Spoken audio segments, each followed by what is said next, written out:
Hujambo mtazamaji, karibu kwenye kipindi maalum cha Jicho Reli Mbili Ndoto Moja. Mimi ni Hassan Jo. Mwaka huu TAZARA inatimiza miaka 50 na reli ya Qinghai-Xizang au Qinghai-Tibet inatimiza miaka 20. Moja inapita kwenye nyika na mbuga Afrika Mashariki na nyingine inapita kwenye uwanda wa juu wenye barafu hapa China. Kuna umbali wa maelfu ya kilomita na tofauti za muda wa huduma wa miaka 30, lakini zina hadithi moja. Leo nipo na Fadhili Mpunji na Pili Mweni wa Tanzania wanaoishi hapa China.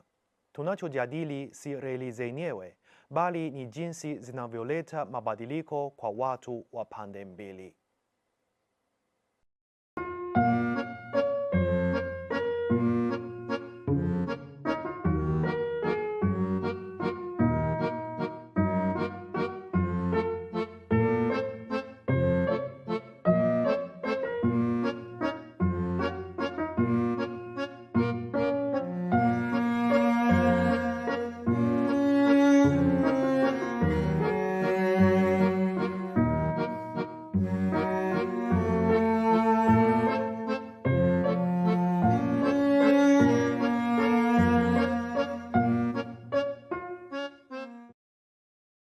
Ndio mwaka jana ndio katika studio hii turekodi vipindi 6 vya Jicho. Ndio.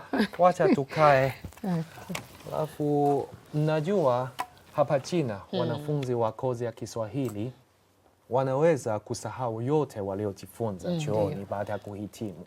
Lakini kuna vitu viwili ambavyo hawawezi kusahau yote. Moja ndio jinsi ya kusema hakuna matata. Na nyingine ni reli ya TAZARA. Kusema kweli nina hamu ya kujua kwamba ni kila Mtanzania aliwahi kupanda reli hii na Watanzania wote wamejua kwamba ilijengwa kwa ushirikiano na China. Ndio, mimi nina kumbukumbu nzuri kuhusiana na hii reli kwa sababu nilipokuwa mtoto niliwahi kupanda treni ya TAZARA na kumbukumbu yangu ni kwamba tukipita kwenye reli hiyo tunaweza kuona wanyama, tunaweza kuona watu njiani, mashamba na kila kitu. Kwa hiyo naweza kusema wengi wanafahamu na mimi nafurahi kurejesha hizo kumbukumbu pamoja na nyie. Unajua, kusema kweli tangu zamani nilikuwa na swali moja ambalo linaliumiza sana kichwa changu kwamba miaka 50 iliyopita kwa nini China ambayo ilikuwa uchumi wake tunafahamu kwamba ulikuwa duni, haukuwa mkubwa sana ukilinganisha na labda nchi za Afrika, iliweza kuamua kuja kujenga reli hii ndefu katika Afrika. Lakini baada ya kuishi hapa China kwa muda mrefu, lakini vile vile kusoma maelezo mengi, kwa pole pole nikaanza kutambua. Tunajua reli ya TAZARA pia inajulikana kama reli ya uhuru na ina urefu wa kilomita 1860 ikianzia Dar es Salaam hadi Kapiri Mposhi, na ilihitajika kujengwa kwa sababu Zambia haikuweza kusafirisha nje madini yake ya shaba kutokana na vizuizi vya nchi zake jirani zilizodhibitiwa na wakoloni. Na baada ya Rais Kaunda wa Zambia na Mwalimu Julius Nyerere wa Tanzania kuomba misaada kutoka kwa nchi za magharibi na kukataliwa, hatimaye China ndio ilitoa misaada. Nakumbuka Waziri Mkuu wa zamani wa Tanzania Dr. Salim Mohamed Salim aliwahi kusema kwamba katika kipindi kile nchi za magharibi zilidai kwamba zinaunga mkono uhuru wa nchi za kusini mwa Afrika, lakini ukweli zilikuwa zinaziunga mkono serikali za kibaguzi. Ni serikali ya South Rhodesia ambayo ni Zimbabwe na serikali ya utawala wa wachache Afrika Kusini. Kwa hiyo Zambia ilishindwa kutumia bandari za Afrika Kusini kusafirisha bidhaa zake. Kwa hiyo reli ya TAZARA sio tu kwamba imechangia juhudi za kujitafutia uhuru na maendeleo kwa Tanzania na Zambia, lakini pia ilichochea harakati za ukombozi kwenye nchi za kusini mwa Afrika. Unajua, vijana wengi wa sasa huenda hawajui historia hii. Katika kipindi kile, unajua, China yenyewe pia ilikuwa na changamoto, lakini ilimudu kutuma maelfu kwa makumi ya wafanyakazi pamoja na mafundi kuja kujenga reli hii. Lakini pia walitoa msaada ama tuseme kwamba walitoa mkopo ambao usio na riba na ni kiasi cha dola milioni 500. na ukiangalia kusema kweli ni kiasi kikubwa. Sembuse kipindi kile cha nyuma kweli ni pesa nyingi sana. Zaidi ya hayo, wafanyakazi 69 wa China walijitolea mhanga kwenye ujenzi wa reli hiyo kwa maisha yao.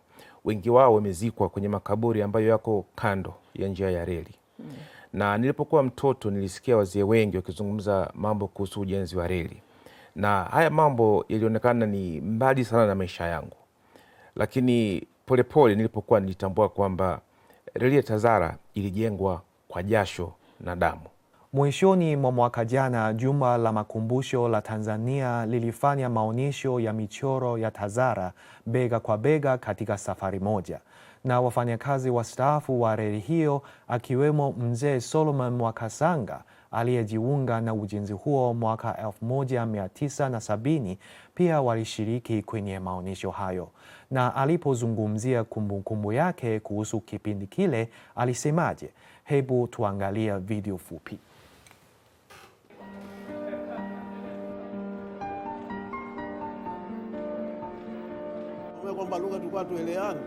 Even though we did not understand each other's language, we communicated through signs and actions, and we worked together very well. When the Chinese trust you, they truly trust you.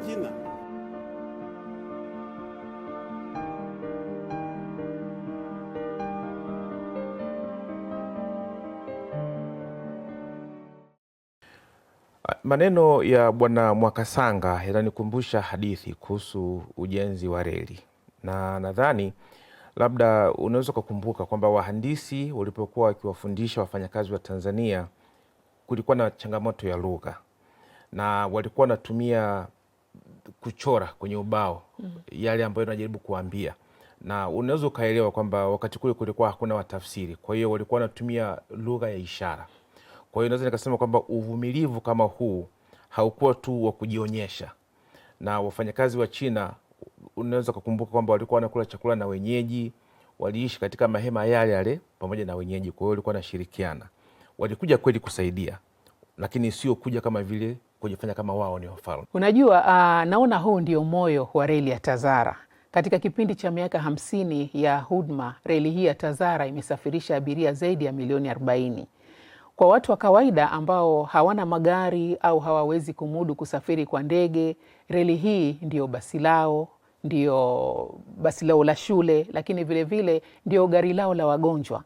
Na vile vile reli hii sio kwamba tu inasafirisha watu, lakini pia mizigo kama vile mfano mahindi, mihogo, saruji, mbolea na kadhalika. Na yani unaweza kutaja chochote kile kwamba reli hii ilikuwa ikisafirisha. Mbali na hapo, wachuuzi pia na wenyewe huwa wanasafirisha bidhaa zao kutoka kijiji kimoja kwenda kijiji kingine. Lakini pia tunajua kwamba katika miaka kadhaa iliyopita, miaka ya huko nyuma, vifaa vya reli ya Tazara kwa kweli vimezeeka na vimechakaa, na uwezo wake kwa kweli umepungua sana. Mimi nimesikia kwamba baadhi ya sehemu unaweza hata kusafiri kilomita 20 kwa saa nzima. Na usafiri ambao unaonekana yani sio wa haraka, yani wakati mwingine hata baiskeli inaweza kuwa ni kasi kuliko treni. Ni kutokana na hali hii ndipo China, Tanzania na Zambia zimesaini makubaliano ya kuhuisha reli hiyo, na mradi ulizinduliwa rasmi mjini Lusaka Novemba mwaka jana. Na mradi huo unatarajiwa kugharimu takriban dola za Kimarekani bilioni 1.4, na baada ya kukamilika kwake uwezo wa kusafirisha mizigo utaongezeka kutoka takriban tani 200,000 za sasa kwa mwaka hadi tani milioni 2.4, na muda wa usafiri pia utapungua kwa theluthi 2.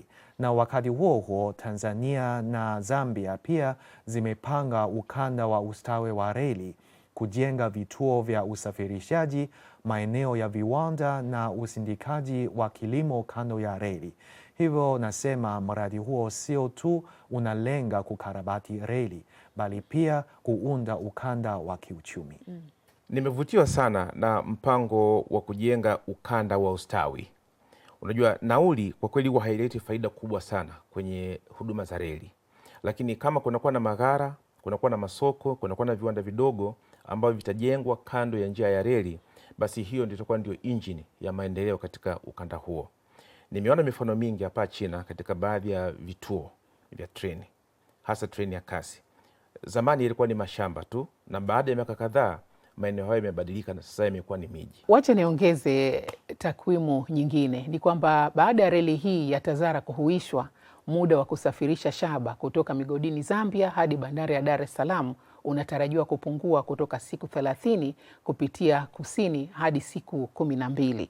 Sasa hii tunaweza kusema kwamba ni faida kubwa kwa sekta ya madini na biashara kote kusini mwa Afrika, na Tanzania kama kituo cha mpito basi na chenyewe kitashuhudia vile vile ongezeko la mapato bandarini, lakini vile vile mapato ya ushuru na ajira pia. Ni kweli, na reli ya TAZARA ni alama ya yaliyopita na pia inaelekeza siku zijazo. Na sasa tuangalie reli nyingine, reli ya Qinghai Xizang. Iko kwenye uwanda wa juu wenye barafu kaskazini magharibi mwa China, na katika mazingira magumu zaidi imetoa muujiza mkubwa wa ujenzi duniani. Reli ya Qinghai Tibet ina urefu wa kilomita 1956 ikianzia mjini Xining mkoani Qinghai hadi mjini Lhasa mkoani Xizang. Sehemu kubwa ya reli iko kwenye mwinuko wa mita 4,000 na zaidi, huku sehemu ya juu zaidi ikiwa mita 5,072. Kiwango cha oksijeni hewani ni nusu tu ya kiwango hiki katika usawa wa bahari. Hali joto ya majira baridi inaweza kufikia hadi nyuzi 40 chini ya sifuri, na theluji huanguka msimu wa joto. Wataalamu wengi walisema haiwezekani kujenga reli kule. Hata hivyo, Wachina walikamilisha ujenzi wake ndani ya miaka 5 na ilifunguliwa rasmi kwa huduma mwaka 2006.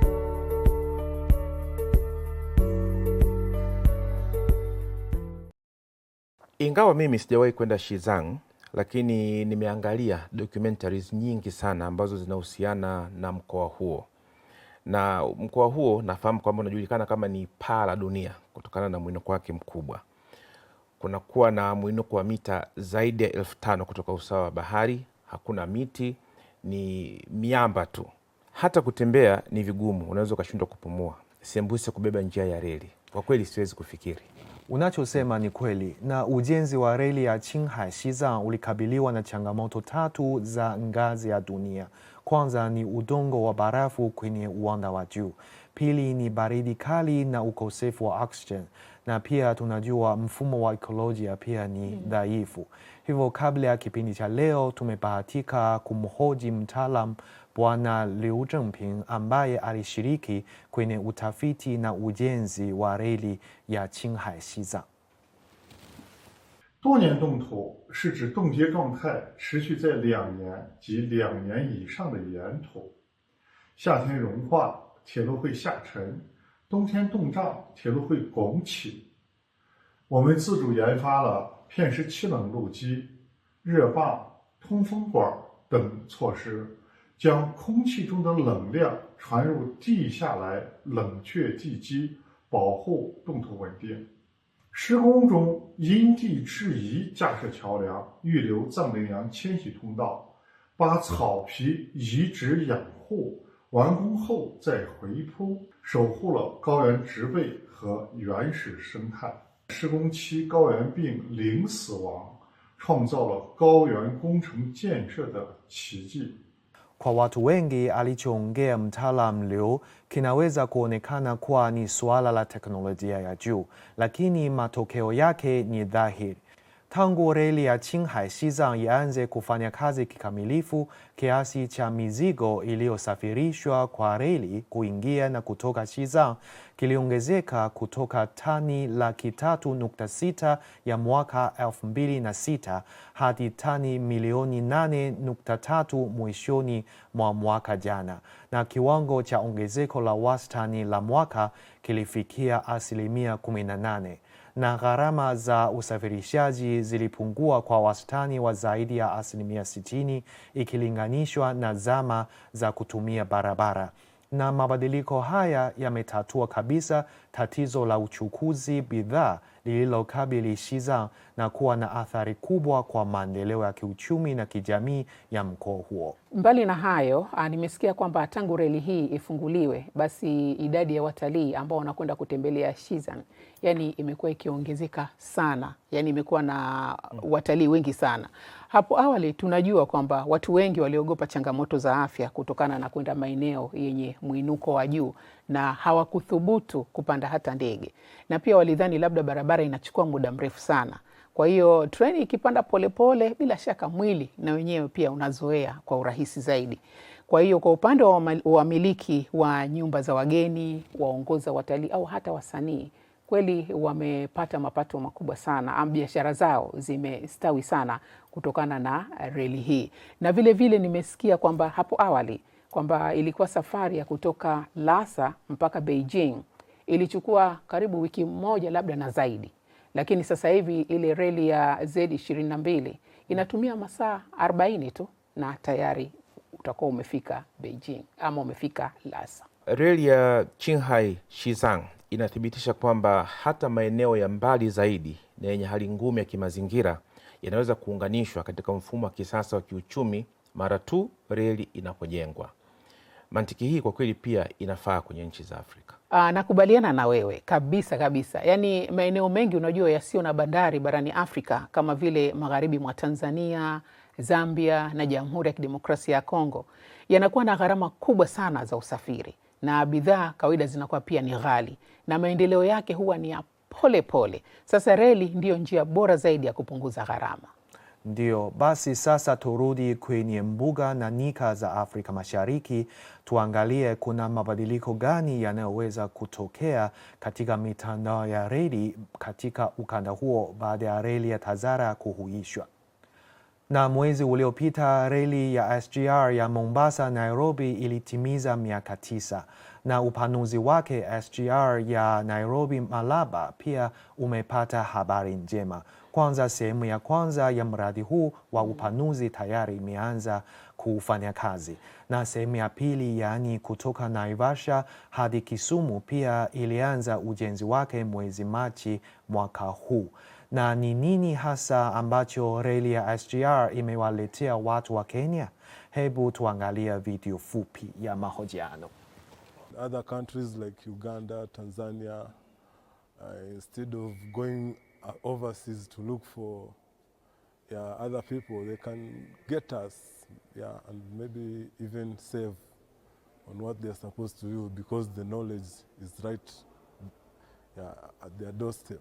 Because of the demand, the safety that comes in with the passenger trains, the comfort that comes with it, and the surety of the speed, because we always observe our timings, the numbers have increased to 2.4 million. So essentially, there is growth in those particular towns where passengers are able to stop and essentially look at Voi, which is an upcoming tourist town. With the introduction of the stoppage of the train at Voi, that has assisted in increasing the number of tourists that go to Voi. So essentially the economy, the hotel industry has really improved, and that is brought about by the collaboration between China and Kenya. Kwa kweli hadi leo bado sijapata nafasi ya kupanda reli ya SGR ya Kenya, lakini nimesoma ripoti nyingi kuhusu reli hiyo. Inachukua sasa hivi saa 4:30 tu kutoka Mombasa hadi Nairobi, na zamani kupanda basi mara nyingi kulihitaji saa 7 au saa 8, na kulikuwa na msongamano mkubwa sana wa magari mara nyingi. Na ninachothamini zaidi sasa hivi ni bei ya tiketi. Tiketi ya daraja la pili inagharimu takriban shilingi 1,000 za Kenya, ambayo ni nafuu sana kwa watu wa kawaida. Mbali na hayo, hebu tupanue upeo wetu kidogo. Unajua, tufikirie kwamba baada ya miradi ya reli hii ya Nairobi, Malaba na uhuishaji wa reli ya Tazara kukamilika, inawezekana kutakuwa na reli moja itakayounganisha ama itaunganisha nchi mbalimbali. Basi tutaweza kupanda treni kwenda katika nchi mbalimbali za Afrika Mashariki nzima, na gharama za usafiri wa kikanda zitashuka sana na kurahisisha biashara kati ya nchi na nchi. Na siku zote unajua haya ndiyo maono ya Jumuiya ya Afrika Mashariki. Kweli ni maono mazuri, lakini tukizungumzia miaka ya hivi karibuni, kwa maslahi ya nini wa Tanzania, mnafikiri mabadiliko ya moja kwa moja zaidi yatakuwa nini baada ya reli ya TAZARA kuhuishwa? Mimi nadhani kwamba mabadiliko ya kwanza yatakuwa katika bandari ya Dar es Salaam, kwa sababu kama tunavyojua kwamba hivi sasa bidhaa nyingi huwa zinafika bandarini, zinasubiri kwa muda mrefu sana bandarini, ama wakati mwingine huwa zinahamishiwa barabarani kutokana na uwezo mdogo wa reli.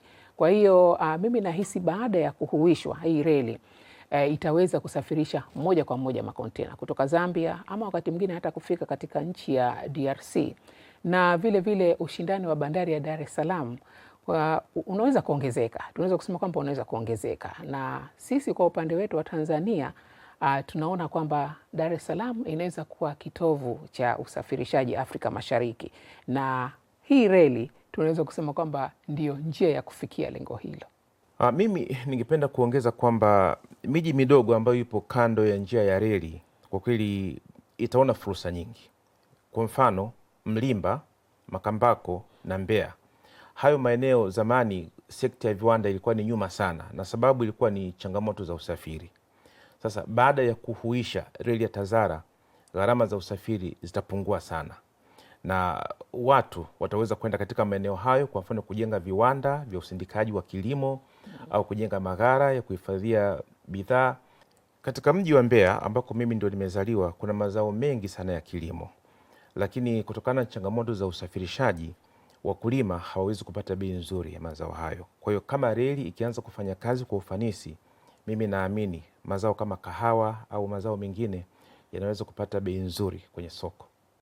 Na kuhusu faida za mradi huu wa kuhuisha reli ya TAZARA, tumekusanya maswali kwenye ukurasa wetu wa Facebook na tumepata maoni mengi sana, na nimechagua mawili kati yao. Na swali la kwanza limetoka kwa mwanafunzi wa chuo kikuu Mtanzania anaitwa Mercy Olutu, na akiuliza kwamba baada ya reli hii kuhuishwa, vijana wa Kitanzania wanaweza kupata kazi gani? Fadhili, unaweza kujibu swali hili? Hili swali naona ni swali ambalo liko wazi sana, na kwa maoni yangu naweza kusema kwamba ujenzi wa reli au na matengenezo ya reli, hivi vitu vinahitaji wataalamu na mafundi. Na miradi ya ushirikiano kati ya China na Tanzania mara nyingi inajumuisha mafunzo ya kiufundi, kama vile wahandisi wa China kuwafundisha wafanyakazi wa Tanzania kama ilivyokuwa hapo awali. Lakini pili, huduma ya operesheni inahitaji madereva wa treni, inahitaji waongoza treni au reli, wauza tiketi na wafanyakazi wa usalama. Kwa hiyo tukiangalia zaidi ya hayo, reli hii itaendeleza sekta ya ugavi, sekta ya uhifadhi wa maghala, upishi, bidhaa za rejareja, na maduka mengi madogo madogo yatafunguliwa karibu na vituo vya treni. Kwa hiyo naweza nikasema kwamba sio tu zitakuwepo kazi za moja kwa moja, lakini kutakuwa na kazi zisizo za moja kwa moja. Kwa hiyo mimi napendekeza vijana wasome umakanika, wasome mambo ya vifaa vya elektroniki na vilevile usimamizi wa vifaa. Mimi wacha niongezee hapo takwimu maalum. Unajua wakati wa ujenzi pamoja na uendeshaji wa reli hii ya SGR kutoka Mombasa hadi Nairobi, ajira zilipatikana ama zilitolewa takriban 50,000 kwa Wakenya, na tunafahamu kwamba reli hii ya TAZARA ni ndefu zaidi, yani ikilinganishwa na ile reli ya Mombasa ya SGR Mombasa Nairobi, na vile vile reli hii inapita katika maeneo ya watu wengi zaidi. Kwa hiyo tunaona kwamba kuna uwezekano mkubwa wa kuleta ajira kwa watu katika sehemu ile ambayo reli hii inapita. Na zaidi ya hayo, tunafahamu kwamba huu ni mradi wa nchi tatu: China, Tanzania pamoja na Zambia, ambao tunaona kwamba utatoa fursa kubwa kabisa ya uhaulishaji wa teknolojia. Na swali la pili limetoka kwa mchimba madini kutoka Zambia anaitwa Benjamin Kubingwa, na ameuliza swali kwamba baada ya reli hii kuboreshwa, gharama za usafirishaji wa madini ya shaba bila shaka zitapungua. Na kwa hivyo je, mishahara ya wachimba madini wa Zambia itaongezeka au la? Pili, unaweza kujibu swali hilo?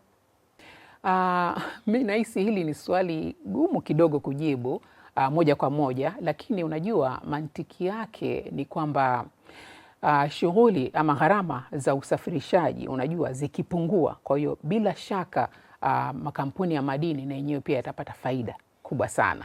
Na kama vyama vya wafanyakazi pamoja na haya makampuni ya madini yakikaa pamoja na kuzungumza vizuri ama kwa ufanisi, lakini vile vile serikali zikitoa mwongozo wa sera maalum, basi bila shaka hii faida ambayo inapatikana inaweza kubadilishwa na ikapelekwa kwa nani? Kwa wafanyakazi. Lakini wakati huo huo kupungua kwa gharama za uchimbaji wa madini pia kutavutia uwekezaji bila shaka na kupanua uzalishaji, jambo ambalo litaongeza ajira na vile vile kusababisha mishahara kuongezeka. Na hata hivyo njia ya haki zaidi yani ni kupitia kodi. Unajua, kwa sababu ambapo sehemu ya faida ikitumika kujenga shule, lakini vile vile kujenga hospitali kando ya ile reli inapopita, basi bila shaka itanufaisha watu wote. Na hayo ni maswali mazuri sana na pia nini mmejibu vizuri. Na sasa turudi kwenye swali nilotoa nilipofungua kipindi cha leo. Je, kwa nini tunajadili reli ya Tazara na reli ya Qinghai Xizang kwa pamoja katika kipindi cha leo? Nadhani sasa jibu limekuwa wazi kutokana na mazungumzo yetu. Ndiyo, kwa sababu reli zote mbili zinathibitisha jambo moja muhimu, kwamba reli sio mataaluma tu, bali reli zinaleta fursa, zinaleta haki na zinaleta heshima. Kwa hiyo kama Mtanzania najivunia sana kuwa na reli ya Tazara na nina matarajio makubwa sana na kuhuishwa kwake. Vile vile reli hizi zimeonyesha moyo wa kwamba najua kuna changamoto, lakini bado nitajaribu. Unajua, Wachina waliposaidia kujenga reli hii ya Tazara kati ya Tanzania na Zambia, wao wenyewe tunajua kwamba kipindi kile hawakuwa na uwezo huo, lakini walijaribu, unaona, walijitokeza. Na reli hii ya Tazara kwa sasa inahitaji kuhuishwa baada ya miaka 50 tena baadaye, na China kama kawaida yake imekuja mbele. Kwa hiyo urafiki huu wa muda mrefu wa aina hii sio kitu ambacho labda unaweza ukakipata katika nchi yoyote tu ile. Na tumai tu kwamba vijana wetu watakumbuka reli hii ni yetu, lazima tuithamini, lakini vile vile kuitumia vizuri. Baada ya miaka 50 Tazara inaanza kuhuishwa. Baada ya miaka 20 reli ya Qinghai Xizang inaanza uboreshaji wa umeme wa kijani. Katika mabara tofauti zote zinaonyesha falsafa ya maendeleo ya jumla, miundombinu kwa manufaa ya wananchi, kuunganisha maeneo ya mbali katika uchumi, kuboresha maisha ya watu na kulinda mazingira. Reli hizi si njia za usafiri tu, bali ni ushahidi wa pamoja wa China na Afrika katika kutafuta haki ya kujiendeleza.